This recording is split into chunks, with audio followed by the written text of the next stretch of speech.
Back in New York, with snow all over the ground, on the way to explore an abandoned Hudson River hospital. Let's get it. Today, I'm exploring one of the most famous abandoned hospital campuses in New York. Hidden on the hills overlooking the Hudson River sits a massive complex of crumbling buildings that once formed a self-contained psychiatric hospital city. For more than a century, thousands of patients lived and died here. And today, much of it has been left behind.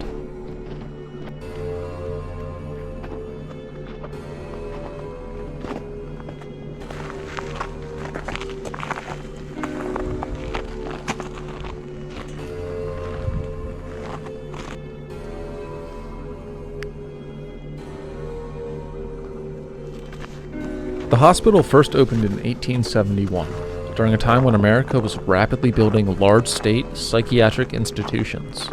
Facilities like this were designed using what's known as the Kirkbride Plan, a philosophy developed by Psychiatric Thomas Kirkbride in the mid-1800s.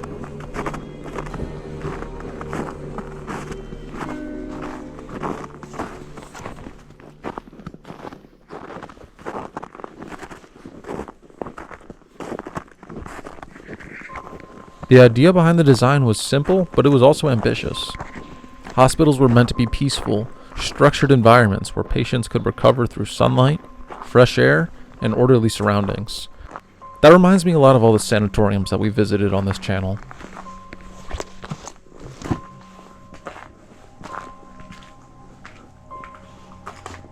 Buildings were constructed with long wings extending outwards from a central structure so that every patient's room could receive natural light and ventilation. At the time, this approach in psychiatrics was considered groundbreaking. Could you imagine them telling you that getting sunlight and fresh air is actually considered groundbreaking? At some point, we need to stop listening to the government and just start doing what makes sense.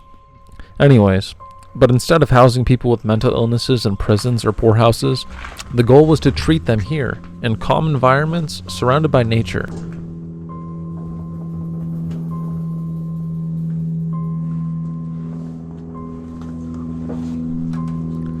When the hospital first opened, the campus was relatively small, but over the decades, it expanded dramatically. New wards, staff housing, kitchens, power plants, and workshops were built across hundreds of acres. Eventually, the hospital became so large that it operated almost like a self-contained town.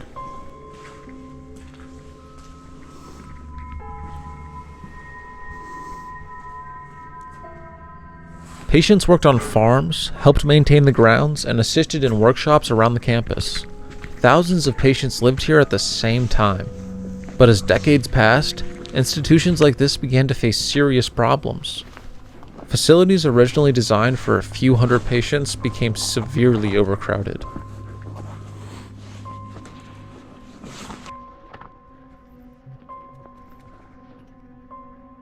By the early and mid-20th century, psychiatric hospitals across the United States were struggling to keep up with the growing number of admissions. Treatments during that time reflected the evolving medicine practices of that era. One widely produced medical practice was known as electroconvulsive therapy, often called electroshock therapy.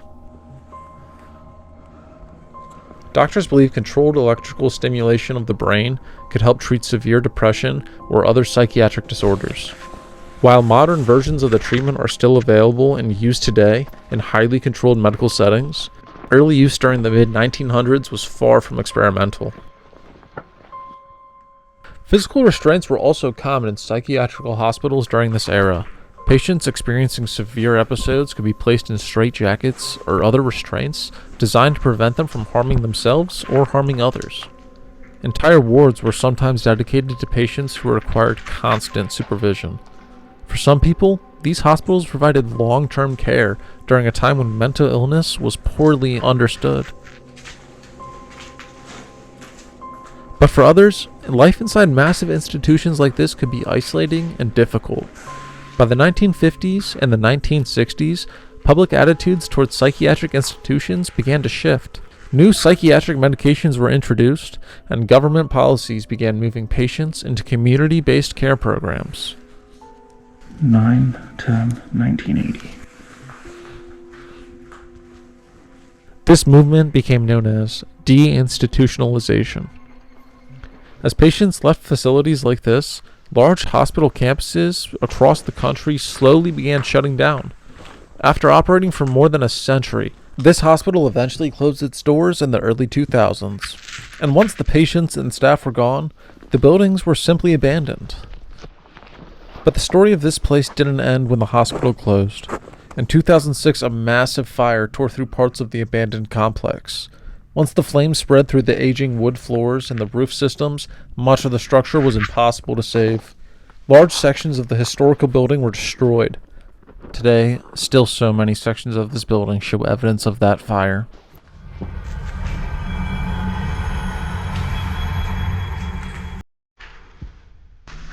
The morgue.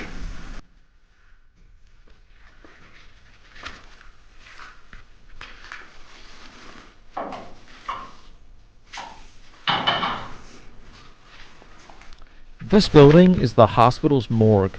On massive hospital campuses like this one, morgues were often kept separate from the main patient wards. When a patient died, their body would be transported from the hospital building across the property. Inside, where metal storage drawers were used to temporarily hold the deceased until they could be identified, examined, or transported away.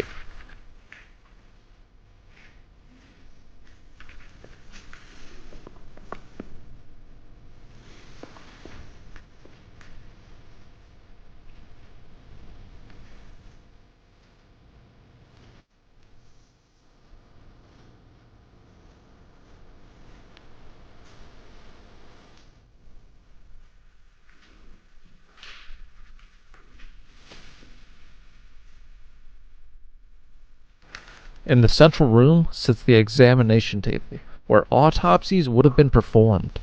Tables like this were designed with draining systems so that way fluids could easily run off during the examination process. For decades, this room was simply another part of the hospital's operations. Thousands of patients passed through this institution over more than a century, and not all of them left alive. While exploring inside the morgue, I came across something else. You might have seen it earlier, but it was a bloody straitjacket. I'm not using, I'm not using UK slang. I'm not saying it was a bloody straitjacket. I'm telling you, this was legit a straitjacket that was bloody. It was a bloody straitjacket. It must have been left during the time period that this building was actually used, but, we always have detectives in the comments, so please either confirm or deny with me whether or not this is actual blood. Restraints like this were commonly used in psychiatric hospitals throughout the early and mid-20th century. They were intended to prevent patients from injuring themselves or others during severe episodes. Seeing one abandoned here today is a stark reminder of how different psychiatric treatment looked in the past. Now the hospital is closed. The buildings are empty.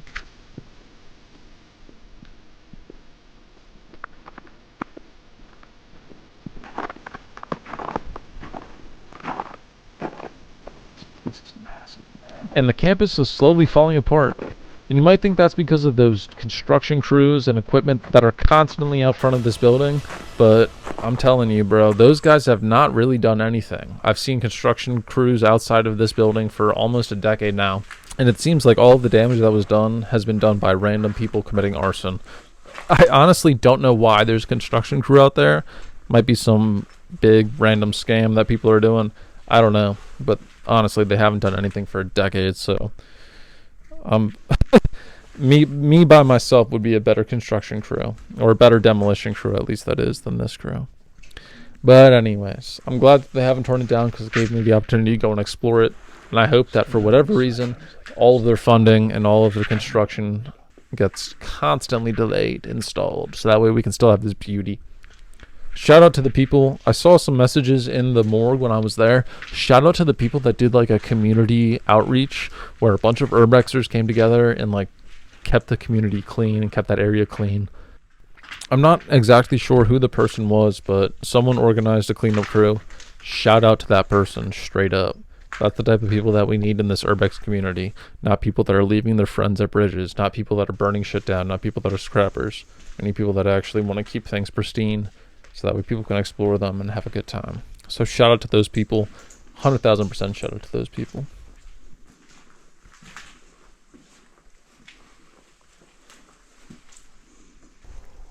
So I don't have any more commentary for the rest of this video or any more information about the rest of this location.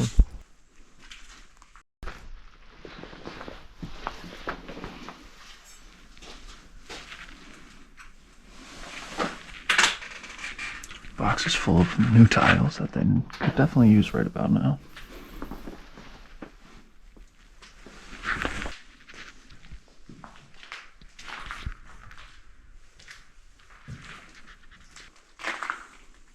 Make sure to like and subscribe if you like this video. I hope you guys stay around to the end of it because there's still a lot more cool stuff to see.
All the old cafeteria plates and trays. This must have been the cafeteria or the kitchen.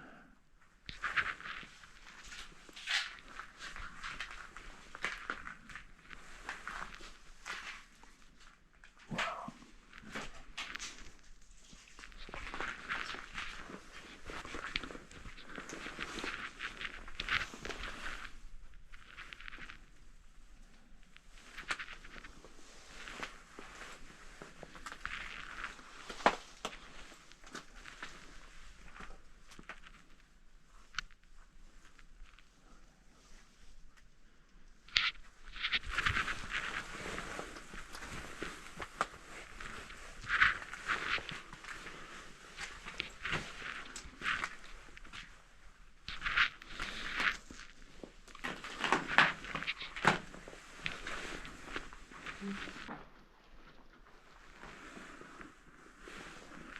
Some newspaper from 2023.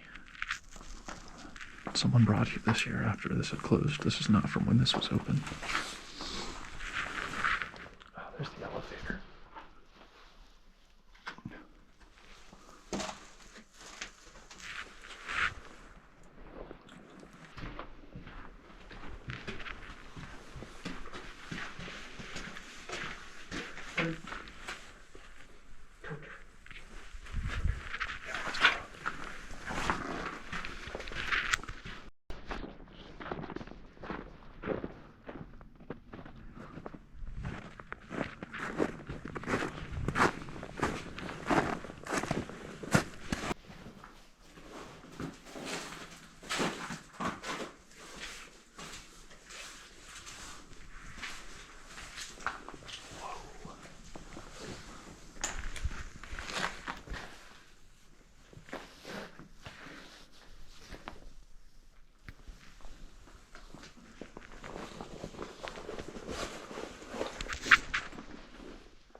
Thank you guys so much for watching. If you enjoyed this video, make sure to check out our last video, which was exploring another location in New York. It was the abandoned IBM complex. It's over 1 million square feet of still power on, still amazing, beautiful area. So if you guys want to check out another abandoned video, make sure to check that one out. And as always, I'll see you guys in the next one. Thank you for watching this far. Peace.